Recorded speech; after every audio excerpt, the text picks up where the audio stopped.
Ces arbres vont protéger de la houle, vont protéger des vagues, etc. Sur les mangroves, du coup, qui ont vraiment les pieds dans l'eau de la mer, là, du coup, voilà, on va avoir vraiment une biodiversité super intéressante et très riche, notamment avec tous les petits poissons qui vont ensuite vivre en pleine mer. Et donc, du coup, cette nurserie, elle est indispensable au fonctionnement de l'ensemble des écosystèmes. Et en fait, c'est surtout comprendre le lien qu'il va y avoir entre la mangrove et le reste des écosystèmes, qu'ils soient marins ou terrestres. Un milieu ne fonctionne pas tout seul.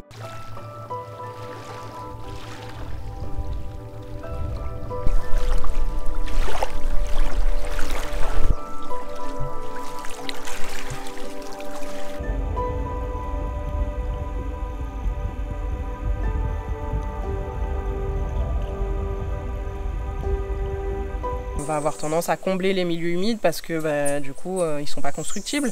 Donc on va les assécher, on va les combler pour pouvoir construire dessus, anthropiser, donc soit construire des usines, soit construire directement des habitations, ce qui au final se retourne contre nous.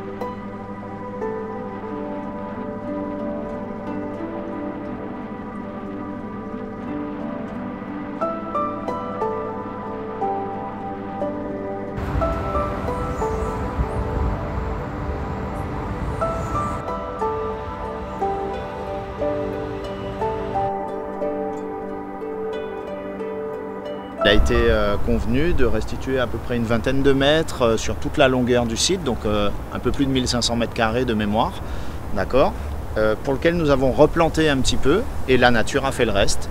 Et on voit très bien aujourd'hui l'évolution en quelques années. On est à peu près à mi-hauteur de la mangrove naturelle, donc ça va très très vite. C'est quand même plus sympa aussi de travailler dans un cadre où il y a un peu de verdure. Mais c'est surtout vital parce que c'était une zone très inondée, très facilement dès qu'il pleut beaucoup. Ça l'est encore un peu aujourd'hui, mais nettement moins qu'avant, grâce justement à cette zone que nous avons restituée et où l'eau peut monter sans venir inonder le reste.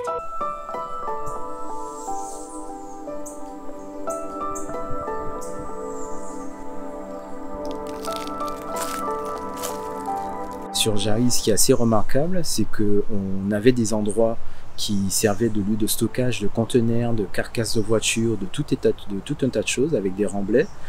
Aujourd'hui, quand on repasse dans les zones qui ont été restaurées, on a du mal à imaginer ce que c'était, puisqu'on est face à une mangrove, on est face à une forêt marécageuse, et on peut apercevoir aussi la faune qui revient, des aigrettes, des poules d'eau, des iguanes.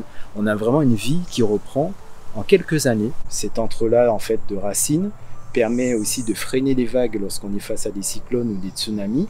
Alors il y aura de la casse, mais c'est un système d'amortisseur qui est très efficace et plus efficace que les digues qu'on construit sur le littoral, puisqu'une digue qui est faite d'un seul bloc, lorsque la mer va venir frapper, on aura un creusement qui va se faire année après année en pied de digue et qui finalement va la fragiliser.